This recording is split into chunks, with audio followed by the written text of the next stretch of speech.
Hello class, my name is Mario. This is for our presentations. Well, actually, the presentation for my paper. One of my first source is from an Irish immigrant. Okay, who wrote a letter to the London Times. As we're familiar with the middle of the 19th century, as we studied the hardships of Ireland with the potato famine. More than half the population of Ireland immigrated to the U.S. as well as many Germans.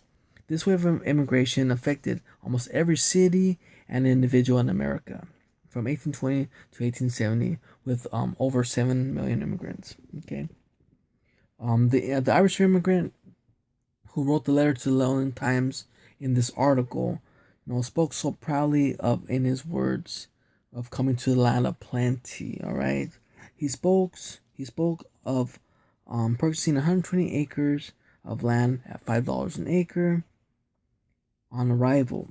It states he has purchased the land out. It is his and it is mine, or quote unquote estate for his estate forever. Okay. Addressing to all his friends to quit Ireland, the country most dear to him, means nothing but gain in bondage and misery. At the end of his letter, he states that every day in America is as good as one Christmas day in Ireland. I mean that's from my main source. We're familiar with the immigration of Ireland. Okay, but in more detail in my paper. Okay, my second source is from the diary of Michael Friedrich Radke in 1848. The diary of Michael Radke has been in the possession of Judith Radke and her family after the translation. The story of Michael Radke is heard. Okay. He speaks of the bloody wars fought against the French, as well as he speaks of life he left in Prussia. Michael Radke talks about his mom and dad and how he learned to be a good farmer. Okay, Michael Radke talks about his many marriages, as well as the births and deaths of many of his children. With his struggle in supporting his family, Radke stated that he saw many immigrate to many different parts of the world, like America or Australia and Australia. When thinking of it, quote unquote, more closely, before migrating himself, he realized that all the immigrants were nothing more than the fault of poverty, the poverty of the land they were from.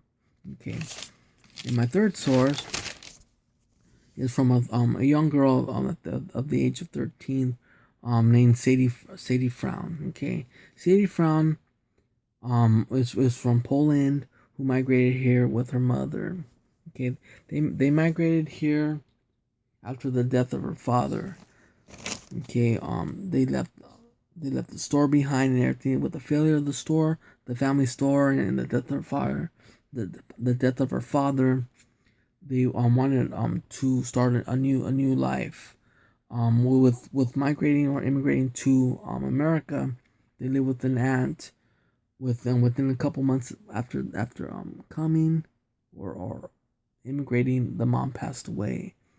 So in the story of Sadie, it just talks about the transition of life, becoming an American, and going to school and all that good stuff.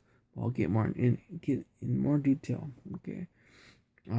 With this immigration, it's a thing that we are all familiar with or have our stories of. I mean, we got my Sadie Frown that I found, or the Irish immigrants, or who's this one? Let's see. Well, let's just say all these different stories. Okay. I have my own also. I remember talking to my grandma. Talking about the braceros, coming in the trains and whatnot. From the stories of her parents. Her parents' parents.